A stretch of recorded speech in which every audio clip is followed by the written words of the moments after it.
Hola a todos, espero que me hayan extrañado. Pues hemos regresado los miércoles de podcast en esta tercera temporada 2024. Les quiero anunciar que ya no solamente voy a hablar de podcast, voy a hablar de libros, pero de libros pequeños. No me refiero a su calidad o al formato. Me refiero a libros de esos que son como cuadernillos que puedes leer en un solo día o en una semana, porque hay que también darnos la oportunidad de leer autores nuevos, basta de los clásicos. Sí va a haber algunos chonchos que quizás me aviente, pero también digo por la comodidad de que uno que no puede leer en línea, en el celular o en el Kindle o en la tablet, podamos movernos por la ciudad con nuestro libro. Pero en fin, basta. Vamos a hablar el día de hoy de un podcast que causó controversia, al inicio, llamado Penitencia. Este podcast está realizado por Saskia Niño de Rivera. No sé si se acuerdan, creo que en la última edición del miércoles de podcast dije que iba a hablar de alguien que me caga su voz, porque es el estereotipo de una chica blanca con lana que habla demasiado fresa. Pero, sin embargo, eso no quiere decir que su podcast sea bueno. Ahora, ¿de qué va? La gente que no ubique a Saskia es prima de Sofía Niño de Rivera, no es su hermana, es su prima. Y ella ha realizado trabajos adentro de cárceles, tanto de hombres como de mujeres. Pero esto es para tanto la reinserción social como para que las mujeres puedan tener a sus bebés dentro de la cárcel. Si no mal recuerdo, hasta los 3 años, más o menos. Siempre y cuando el bebé haya sido, o la mujer, el bebé haya nacido dentro de la cárcel. ¿A qué me refiero con esto? Supongamos que una mujer tiene un bebé y a los 3 días, o mejor dicho, al mes, comete un delito y va a dar a la cárcel, esto ya no sería posible que ella tuviera el bebé adentro de la cárcel hasta los 3 años. Sin embargo, si ella comete un crimen y tiene 4 meses de embarazo, el bebé nace dentro de la cárcel y entonces sí existe la posibilidad. O bien, el bebé puede estar con ella los primeros 3 años de su vida dentro de el penal. ¿De qué va? Pues ya lo pueden imaginar. Ella se ha encargado de realizar entrevistas a mujeres y hombres que viven dentro de penales que han cometido delitos. Esta parte es muy interesante porque ¿alguno de ustedes ha entrado a un penal? ¿Saben cómo es estar dentro de un penal? No lo sé y espero que no. Espero que sepan cómo es estar ahí, no sé, por alguna visita, porque son abogados, porque son trabajadores sociales, etc., etc. Y no porque hayan cometido un crimen. Pero bueno, eso es lo que yo espero.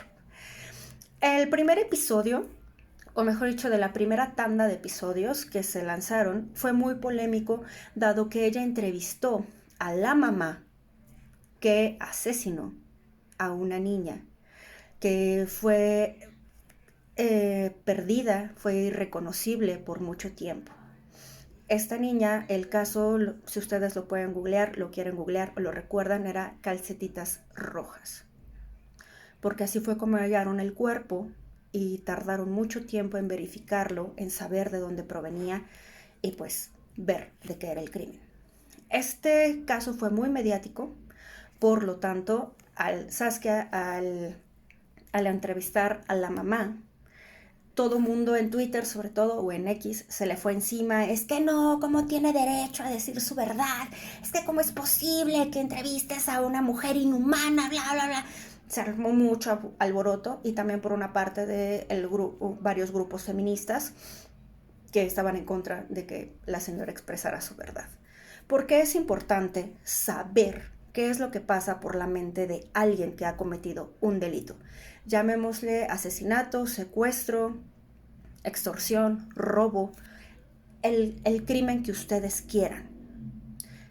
Considero que es importante porque no siempre son las mismas raíces y porque es muy importante conocer al enemigo.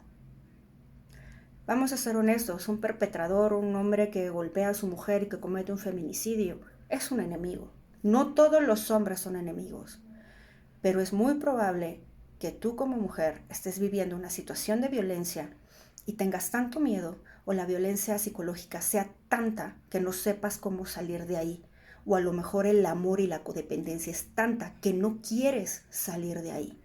Por lo tanto, sí considero importante que lo escuchen hombres y mujeres de 13 años para adelante, porque es una manera de empezar a vislumbrar directo y a la jeta las red flags. No solamente con post pendejos o con cositas, no. Casos cabrones, casos reales. Dentro de todos estos casos hay muy impactantes, no solamente el de esta mujer, sino también el de un hombre que hasta cierto punto está catalogado como un asesino serial, otro hombre que bajo una depresión profunda mata a sus hijos y a su mujer y falla al momento de suicidarse y por lo tanto está en la cárcel. Otros que están ahí y que puedan decir, no, yo sí maté a fulano de tal, o yo sí le robé a fulano de tal, pero yo no cometí el secuestro por el que se me está acusando. Yo no cometí la violación por la que se me está acusando. También es una manera de verificar cómo está el sistema judicial de nuestro país, cómo las leyes son tan horrendas y cómo se pueden manipular al mejor postor, cómo los abogados de oficio están hasta acá de casos y la gran mayoría son mal defendidos, se descartan de inmediato y también podemos vislumbrar el prejuicio. Otra de las partes importantes que tiene el podcast y por lo cual se los recomiendo ampliamente es porque manejó unos episodios de inimputables. ¿Qué es lo que sucede o qué significa que una persona es inimputable? Supongamos que una persona con esquizofrenia bajo una crisis de esta misma enfermedad mental realiza un homicidio. Esto lo convierte a él en inimputable. Obviamente hay muchísimo alegato, muchísimas cuestiones legales, hay muchos exámenes médicos detrás de a alguien decir que es inimputable, pero existen penales donde les podemos seguir llamando penales, pero donde las personas que están ahí tienen trastornos mentales, viven con ciertas características.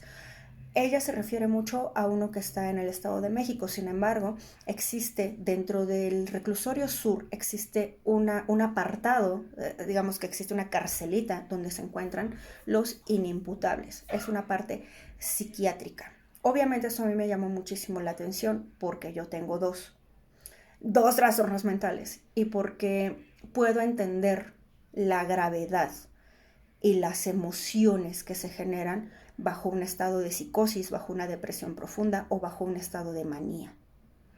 Entonces, por eso me pareció tan relevante que se pueda hablar de ello. Y también es relevante que las personas que se encuentran en estos penales de inimputables, aunque ya hayan cumplido su condena, porque sí se les condena, la gran mayoría están viviendo ahí, aunque ya la hayan cumplido. ¿Y saben por qué?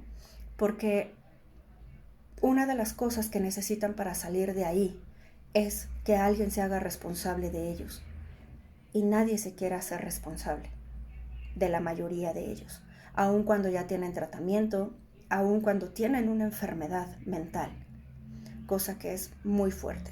Y esto yo creo que como sociedad nos tiene que hacer cuestionarnos, no solamente ver la noticia de la señora mató a sus hijos, la señora mató al señor, el señor cometió feminicidio, el señor cometió tal cosa, el señor atropelló y mató, etc. Podemos adentrarnos en la mente humana y ver cuál es el problema del tejido social que tenemos. A mí me choca esa gente de, es que qué sentido tiene investigar y ver la mente de un criminal. De todas maneras, no tienen perdón. Y los que me dan más risa, no tienen perdón de Dios. Y es como de, güey, tú crees en Dios, o sea, ahí ya tenemos un pedo. Pero en fin, no vamos a hablar de religión por hoy. Ese es el podcast que ella ha creado. También tiene, dentro de la serie de Inimputables, ella se encargó de hacerle entrevistas a psiquiatras, a psicólogos y es psiquiatra, pero Frege Ostrowski, ella se ha especializado mucho en cuestiones de psicopatía. Por lo tanto, es súper interesante esa mujer y tiene un léxico que uno puede entender. No es una persona como estos psiquiatras o estos médicos que te hablan en términos que dices, ¿y qué fue lo que quiso decir? En fin, por lo tanto se los recomiendo ampliamente. No digo cuántos episodios son porque se sigue realizando semana a semana. Aproximadamente los episodios duran 1 hora, que se te va en friega. Cosas negativas o cosas que se pueden mejorar acerca del podcast, pues bueno, yo entiendo las buenas intenciones y todo el trabajo que ha realizado Saskia. Hay algunos que dicen que realmente no he hecho tantos, hay otros que dicen que sí. En fin, no me voy a meter en eso. La parte que yo quiero, y que si ella llega a ver este miércoles de podcast, es el hecho de prepara mejor tus entrevistas. De repente las preguntas son redundantes, de repente las preguntas son, no, se va por otro lado, que no, como que no cuadra la manera de expresarse con personas que viven en la calle. Y a pesar de que esta mujer ha estado mucho tiempo luchando y peleando por los derechos de las personas que viven en penales y en reclusorios, cerezos, como les quieran ustedes llamar, le falta barrio, le falta salir de la cárcel y conocer los lugares donde se cometen los crímenes, como para que esto fuera mucho más atrayente y ella estuviera mucho más enterada. Porque de lo contrario, ella sigue pareciendo una niña fresa que se interesó por una causa social, pero que no termina de comprender todo el entorno. Como una de las partes buenas o que podemos vislumbrar acerca de la maldad y del tejido social que está putrefacto en el que estamos viviendo, no quiero decir que en todo el mundo, me voy a limitar a decir Distrito Federal o bueno, Ciudad de México y zona conurbada, es la cuestión de las drogas. Lo que tienen en común el 80% de sus entrevistados es que todos tenían un tema con las drogas. Llámese marihuana, llámese cristal, llámese cocaína, etc., etc. Todas las que ustedes se puedan imaginar. Así que bueno, hasta aquí llegamos en este miércoles de podcast. ¿Qué calificación le damos? Pues por el momento tiene 4 panques de naranja. Por esta cuestión de que a Saskia le hace falta prepararse más para las entrevistas, porque incluso algunas parecen improvisadas. Yo entiendo que no es fácil que te den el acceso a entrevistar a alguien, pero si tú ya tienes en la mira que vas a entrevistar a X hombre, a X mujer, a X persona, vas preparando cierto guión, vas hasta practicando. Yo entiendo que ella no es periodista, pero creo que ya que te estás metiendo en esa causa, pues, o ya que lograste entrevistar a ese tipo de personas, pues, prepararse, ¿ok? En fin, esto ha sido todo por el día de hoy. ¿Qué vamos a tener el siguiente miércoles de podcast? El siguiente miércoles de podcast vamos a tener un librito. Entiendas el diminutivo porque, vean. ¿Ok? Por eso digo que es un librito. Pero bueno, ustedes díganme si les parece despectivo. Si les parece despectivo, no le digo librito. Pero bueno, ustedes me dicen. El Jardín de los Ídolos, escrito por Georgina Moctezuma. Lo pueden empezar a googlear. Es de tierra adentro. Lo venden en el Fondo de Cultura Económica, hasta donde yo he visto. Cuesta menos de 100 pesos. Es muy apacible y es muy bello. Pero bueno, eso se los cuento en el siguiente miércoles de podcast. Que tengan un excelente jueves, viernes, sábado y domingo.